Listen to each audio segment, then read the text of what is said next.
Bismillahirrahmanirrahim. Assalamualaikum warahmatullahi wabarakatuh. Alhamdulillah alladzi allafa baina qulubina fa asbahna bi ni'matihi ikhwana.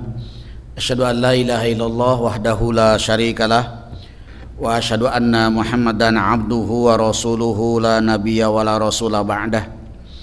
Allahumma salli wa sallim wa barik ala hadzal nabiyil karim Nabiyyina Muhammadin sallallahu alaihi wasallam wa ala alihi wa sahbihi wa man sara ala nahjihi ila yaumil qiyamah, amma ba'du. Faqala Allah ta'ala fi kitabihil karim, a'udzu billahi minasyaitonir rajim, ya ayyuhalladzina amanu taqullaha wal tanzur nafsum ma qaddamat lighad wattaqullaha innallaha khabirum bima ta'malun. Shadaqallahul azim wa shadaqa rasuluhul karim wa nahnu ala dzalika minasyahidin wa zakirin.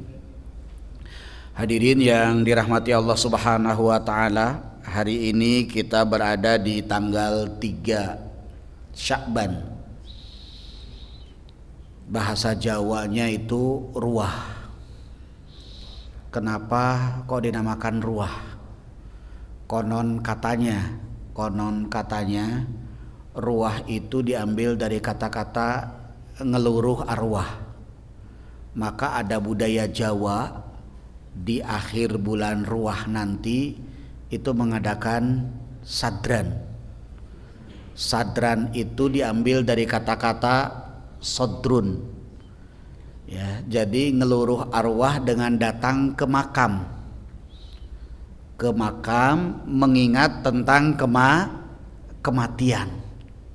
Maka dadanya harus dibersihkan, maksudnya hatinya dibersihkan, ya. Maka simbolisasi membersihkan jiwanya, dirinya dengan mengingat kematian dilanjutkan dengan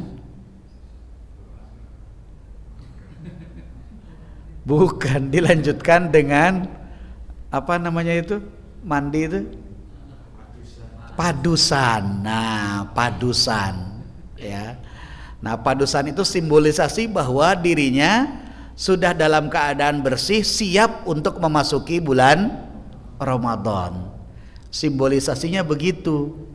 Tetapi di kemudian hari budaya ini bergeser, hadirin ya. Kalau sekarang nyadran itu ya makan di makam, kan itu ya. Padahal filosofi ada makan di makamnya gimana? Dulu konon katanya ketika datang ke makam itu mereka berdoa merenungi tentang kematian, bahwa kita pun akan mengalami hal yang sama sebagaimana saudara-saudara yang sekarang sedang saya kunjungi, kan begitu. Nah, setelah itu mereka kemudian membersihkan makam, nyabut makam. Tapi karena membersihkan itu haus, padahal nggak bawa minum. Nah, maka tahun berikutnya bawa minum, kan gitu. Ternyata bukan hanya haus tapi juga lapar. Berikutnya bawa makanan. Jadi setelah membersihkan makam itu kemudian makan dan minum. Di zaman sekarang memahaminya bahwa nyadran itu makan dan minum di makam. Nah, itu jadi ada keterputusan pemahaman budaya.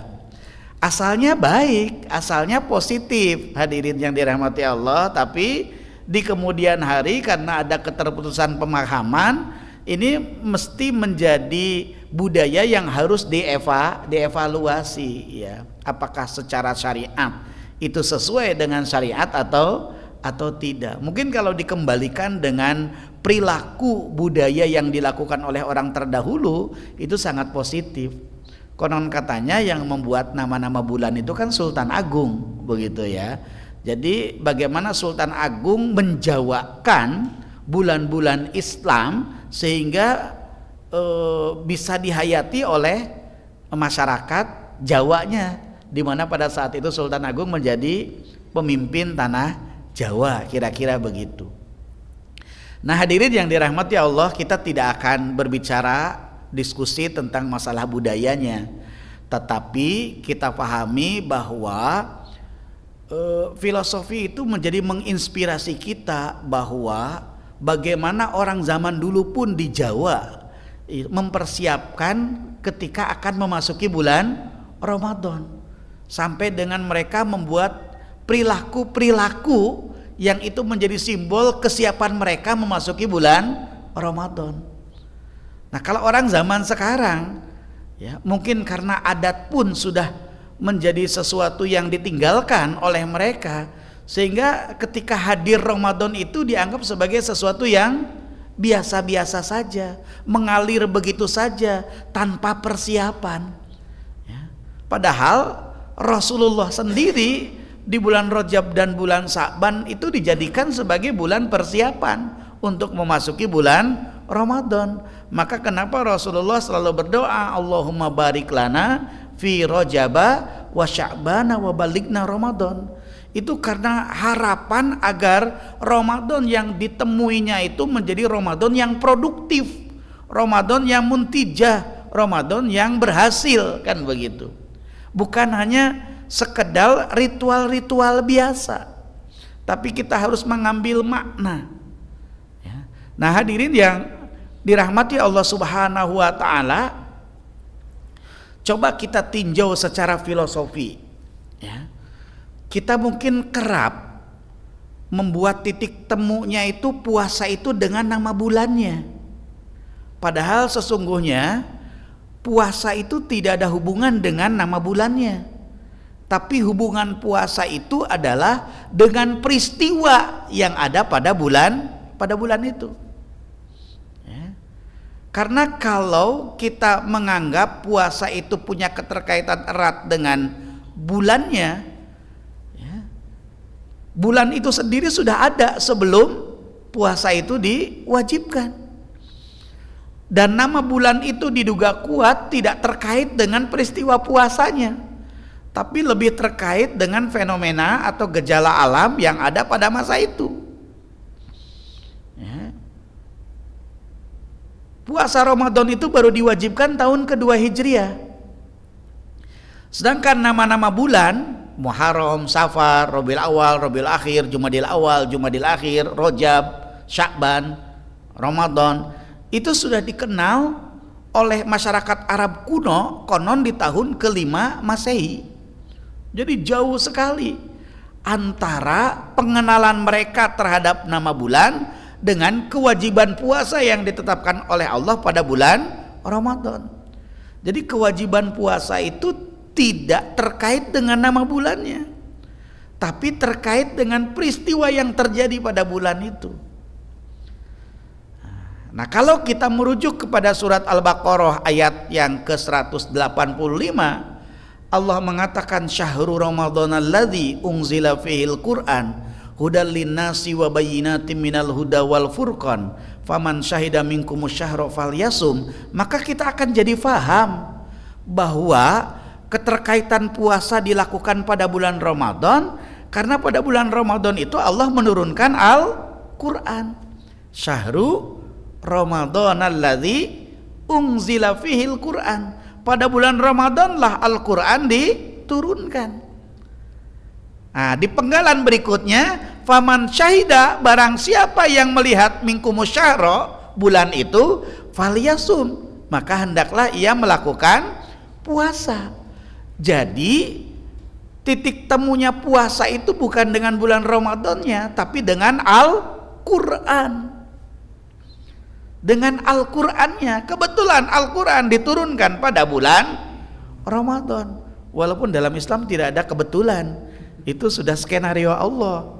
Lah kalau kita logikakan lagi, kenapa kok Al-Qur'an diturunkan pada bulan Ramadan? Ya, hadirin, bulan itu dinamakan bulan Ramadan karena cuaca di Arab pada saat itu selalu dalam keadaan terik, musim panas, makanya dinamakan Ramadan, artinya membakar. Kebiasaan orang Arab kalau di musim panas hanya dua, kalau enggak berdagang keluar biasanya ke Syam kalau di musim panas ya, kalau di musim dingin dagangnya ke Yaman. Makanya diabadikan oleh Allah li ilafi Quraisyin ilafihim rihlatas syita'i wasaib, kan begitu. Jadi orang-orang Arab itu melakukan perjalanan dagang itu di musim panas dan di musim dingin. Di musim panas ke Syam. Itu aktivitas pertama. Kalau nggak berdagang, aktivitas mereka berada di dalam rumah karena panas, sehingga tidak banyak melakukan aktivitas di luar rumah. Nah, Rasulullah ketika tidak melakukan perjalanan dagang di setiap Ramadan memanfaatkan waktunya untuk beruzlah. Beruzlahnya di mana? Di Gua Hiro yang terletak di Gunung Hiro. Ya. Gunungnya Gunung Hiro di zaman Arab kuno. Setelah Islam ada, nama gunung diubah menjadi Jabal Nur, kan gitu. Makanya namanya Gua Hiro. Nah, di setiap musim panas Ramadan Rasulullah beruzlah di Gua Hiro. Awalnya Rasulullah ya sekali beruzlah, Ramadan tahun berikutnya berdagang, kan gitu. Nah, tapi 3 tahun menjelang menerima wahyu, Rasulullah itu setiap Ramadan selalu datang ke Gua Hiro berturut-turut. Terus bahkan durasinya lebih banyak. Nah, pada saat Rasulullah beruzlah itulah di bulan Ramadan Allah menurunkan wahyu yang pertama.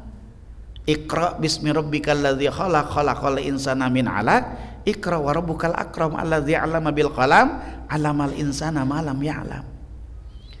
Ya.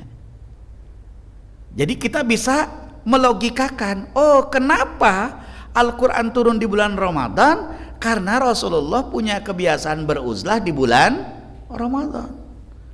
Ya, sedang musim panas. Terus kenapa puasa ditetapkan pada bulan Ramadan? Itu karena Al-Quran diturunkan di bulan Ramadan. Jadi titik temunya itu puasa dengan Al-Quran, bukan dengan nama bulannya. Pertanyaannya, kenapa Allah wajibkan puasa ya ketika itu dikaitkan dengan Al-Quran? Hadirin, Al-Quran itu kitab suci yang berat, berisi beragam pengetahuan. Pengetahuan apa saja ada di dalam Al-Quran. Belum semua pengetahuan yang ada dalam Al-Quran mampu manusia buktikan, kan gitu ya, di kehidupan nyata. Itu belum semuanya. Ya, dulu kan kita nggak ngerti. Tsunami itu kan baru-baru saja, baru di abad berapa mungkin ya tsunami. Padahal Al-Quran sudah berbicara sekian abad yang lampau, kan gitu. Itu tsunami. Ya. Gempa, kita baru mengenalnya sekarang. Padahal gempa sudah sejak zaman dahulu kala.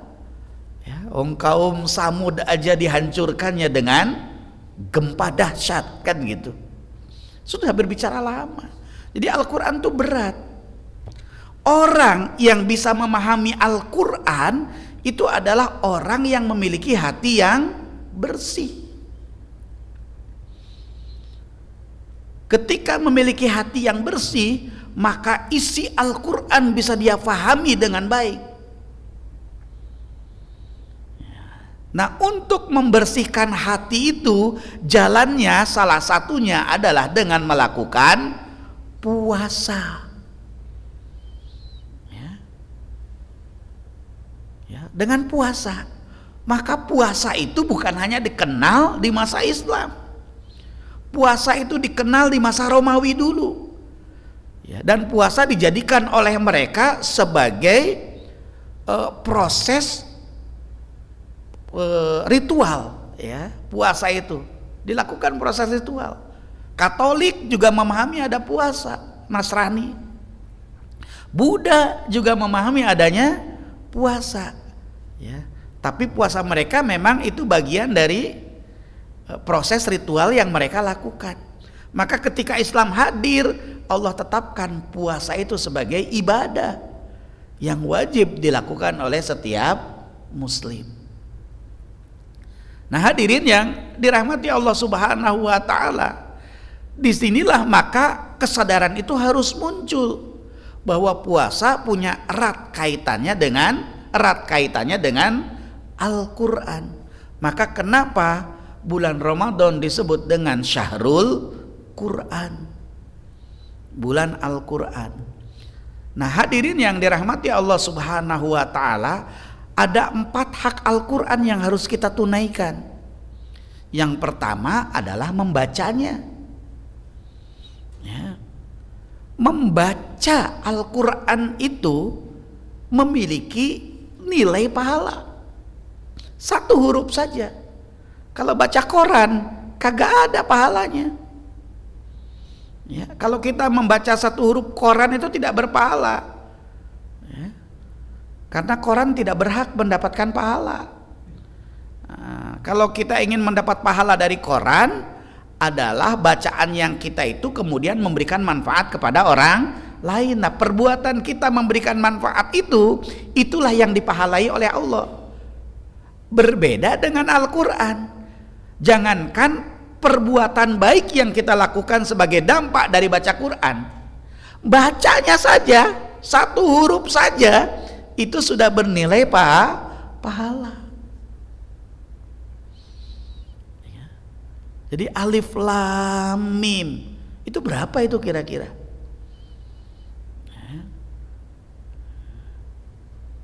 Bismillahirrahmanirrahim. Kalau anak-anak zaman dulu mungkin bisa menghitung itu hurufnya, karena belajar Al-Quran dulu kan dengan mengeja. Basin kasroh bis, mim alif lam lam tasdid kasroh mil, lam fathah la, ha alif lam ro tasdid kasroh hir, bismillahirroha fatharo, mim fathah ma, kan gitu ya. Nun kasroh nih ar-Rahmani, kan gitu. Kalau anak sekarang nggak bisa itu. Kalau produknya produk Iqra, produk Ummi, nggak bisa ngeja. Ya. Kalau produk zaman dulu Al-Fatihah aja dieja kok. Alif lam fathah al, ha mim fathaham, dal domahdu, alhamdu, lam lam tasdid kasroh lil, lam fatala, ha kasrohi lillahi. Nah. Sama dengan kita belajar bahasa Indonesia dulu ya. Ini Ibu Budi, ini Wati. Ya. Kalau anak sekarang nggak ada. Jadi membaca 1 huruf saja itu dipahalai, baru membacanya. Maka perhatian kita terhadap kemampuan membaca Al-Quran itu harus menjadi perhatian yang besar. Maka targetkan sebelum Ramadan saya bisa baca Al-Quran. Berapapun biaya yang harus saya keluarkan, nah, kan gitu ya. Ini bapak-bapak ini kan kalau anaknya minta, ya aku ikut bimbel ya, bayarnya berapa? 10 juta keluar langsung. Tapi giliran belajar baca Quran ya, belajar berapa biayanya? 10 juta. Udah kamu ke TPA aja gratis. Nah, kan gitu ya. Jadi giliran urusan agama cari yang gratisan, cari yang murah ya. Tapi untuk biaya terkait dengan dunianya itu begitu perhatian. Ini kadang-kadang tidak seimbangnya di situ ya, sehingga lebih baik anak pinter matematika ya tidak bisa baca Quran begitu ya, lebih bangga gitu ya, ketimbang anak bangga bisa baca Quran tapi tidak bisa matematika, kira-kira begitu. Ya harusnya secara seimbang. Itu hak Al-Quran. Kalau itu hak Al-Quran berarti kewajiban kita untuk membacanya. Bahkan ada penelitian, seorang dokter itu kan mengatakan ketika kita membaca 1 huruf Al-Quran itu berarti kita telah telah memperbaiki sel tubuh kita yang rusak. Jadi setiap bacaan Al-Quran itu ternyata bisa memperbaiki sel-sel tubuh yang sudah rusak ya. Kalau ada pertanyaan, lah kalau baca Quran itu memperbaiki sel-sel tubuh yang sehat, sel-sel tubuh yang buruk tapi kok sakit juga. Ya jangankan kita, Nabi aja yang mendapatkan wahyu Quran ya tetap sakit kok Para nabi yang soleh juga sakit. Jadi sakit itu tidak ada hubungan dengan itu. Tapi sakit itu ketetapan Allah dalam rangka menguji kita, kan gitu. Ternyata ustadz yang hafal Quran juga mati kok. Ya, memang semuanya mati kan gitu ya. Para nabi juga ya mati gitu. Ya makanya niatkan Al-Quran sebagai ibadah. Itu hak pertama. Hak kedua, Al-Quran itu difahami,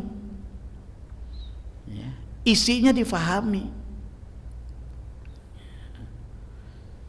Membacanya mendapatkan pahala. Kalau memahami, membacanya pahala, memahaminya juga mendapatkan pahala. Kenapa ada Quran terjemah? Sesungguhnya Quran terjemah itu, hadirin, bukan konsumsi orang yang tidak bisa baca Quran, tapi itu konsumsi bagi orang yang bisa baca Al-Quran untuk kemudian memahami maknanya.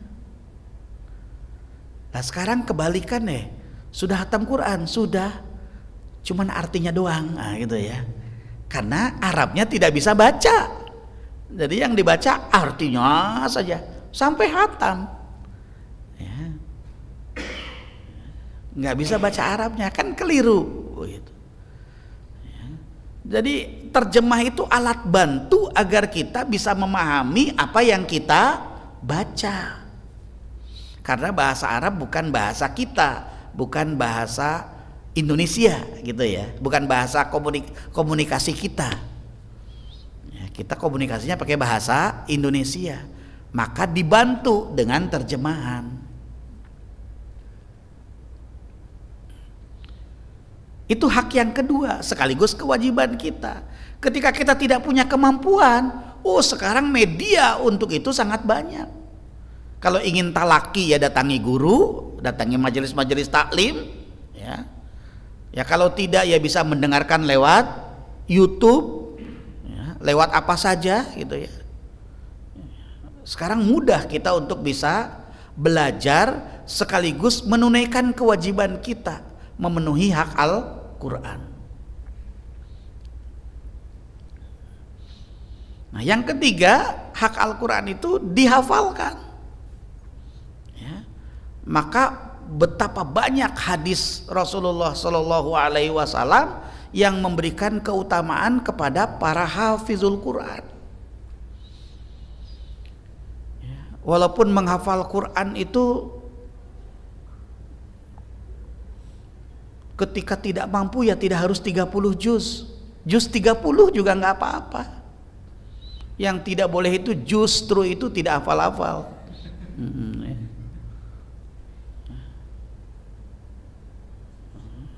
Tapi ikhtiar kita untuk terus menghafal, itu sebagai wujud kita telah memenuhi kewajiban kita, memenuhi hak Al-Quran untuk menghafalkannya. Banyak testimoni atau sukses story orang yang sudah tua menghafal Quran. Di Mesir ada seorang ibu yang memulai menghafalnya di usia 50 tahun dan hafal di usia 70 tahun.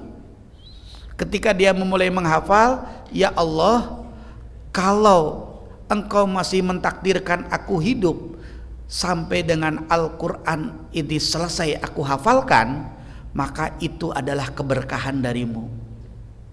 Tapi kalau aku belum menyelesaikan dan Engkau mentakdirkan aku mati lebih dulu, maka bacaan Quran ini menjadi wiridku, menjadi amalan utama, kira-kira begitu. Wirid itu menjadi amalan utamanya. Menghafal 70 tahun itu hafal. Ini yang kemudian mendobrak teori yang mengatakan kalau sudah usia 40 ke atas itu sudah expired untuk menghafal gitu. Ya tidak, nyatanya ada sukses histori yang bisa mampu. Ya. Nah, kalau sudah usia 40 mah sudah nggak bisa, itu mah anak saya aja dah gitu ya. Jadi kalau sudah 60 itu cucu saya sajalah begitu. Faktanya tidak begitu. itu menghafal Quran. Dan yang terakhir, hak Al-Quran itu adalah diamalkan. Diamalkan. Nah, hadirin yang dirahmati Allah, ya kajian-kajian seperti ini 1 ayat, 2 ayat, ini kan memberikan jalan kepada kita bagaimana kita mengamalkan Al-Quran.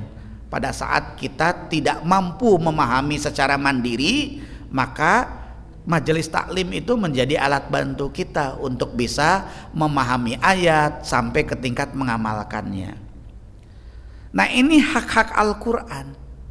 Ya, karena Ramadan itu kaitan eratnya itu adalah dengan Al-Quran, puasa itu, maka dari sekarang kita harus mempersiapkan diri. Mumpung kita berada di bulan Sya'ban, maksimalkan setiap hari-hari yang kita lewati ini untuk mempersiapkan diri sehingga amalan utama di bulan Ramadan bisa kita lakukan. Kalau di bulan Ramadan kita punya target hatam sekian kali, maka dimulainya adalah di bulan Sya'ban, melatih dirinya. Kan itu mestinya yang dilakukan oleh kita, hadirin yang dirahmati Allah. Ya, maka Aisyah istri Rasulullah itu mengatakan, aku tidak pernah melihat Rasulullah puasa lebih banyak setelah puasa Ramadan kecuali pada bulan Sya'ban. Artinya di bulan Sya'ban ini Rasulullah memperbanyak puasa sebagai latihan memasuki bulan Ramadan. Yang di Ramadan setiap hari kita melakukan puasa, ya dilatihnya pada bulan Sya'ban. Maka kalau Rasulullah mengingatkan kepada kita tentang keutamaan Rajab dan Sya'ban, karena Rajab dan Sya'ban itu bulan yang mendahului Ramadan, dijadikan sebagai persiapan. Setiap amal kebaikan yang kita lakukan di bulan Rajab dan Sya'ban, pahalanya tidak beda dengan pahala ketika kita berada di bulan Ramadan, dilipat gandakan oleh Allah. Maka bersyukurlah kita kalau sekarang kita masih bisa berdesah, artinya kita masih bisa bernafas, kita masih bisa merasakan detak jantung kita, berarti kita masih hidup. Ya, di saat banyak orang yang barangkali kehabisan waktu, ya, dia tidak sempat untuk bisa memasuki bulan Ramadan, memaksimalkan amal ibadahnya karena Allah lebih cepat memanggilnya. Ya, kita pun belum tahu apakah sampai pada bulan Ramadan atau tidak, tapi setidaknya doa itu selalu kita panjatkan. Allahumma barik lana fi Rajaba wa Sya'bana wa balighna Ramadan. Nah, hadirin yang dirahmati Allah Subhanahu wa taala, sehingga pada bulan Sya'ban ini sejatinya itu tidak ada amalan-amalan khusus yang terkait dengan Sya'bannya. Tapi amalan-amalannya adalah amalan-amalan yang terkait dengan bulan Ramadan. Jadi kalau memperbanyak puasa, ya tentunya dengan puasa-puasa yang disyariatkan. Apakah puasa sunnah Senin Kamis, atau puasa Ayyamul Bid, atau puasa Daud. Ya, tidak puasa setiap hari. Tidak ada puasa khusus pada bulan Sya'ban. Tidak ada sholat khusus pada bulan Sya'ban. Ya, sholatnya sholat yang masyru', yang sudah disyariatkan oleh Allah Subhanahu wa ta'ala. Nah, ini yang harus menjadi perhatian kita. Mudah-mudahan Allah Subhanahu wa ta'ala memberikan kemudahan kepada kita untuk melatih diri di bulan ini dengan sebaik-baiknya, sehingga Ramadan yang akan kita temui bisa kita produktifkan dengan seproduktif-produktifnya, sehingga goal dari puasa yang kita lakukan di bulan Ramadan menjadikan kita sebagai orang yang bertakwa itu bisa kita capai bersama-sama. Wallahu a'lam bishawab. Aqulu qouli hadza billahi taufiq wal hidayah. Assalamualaikum warahmatullahi wabarakatuh.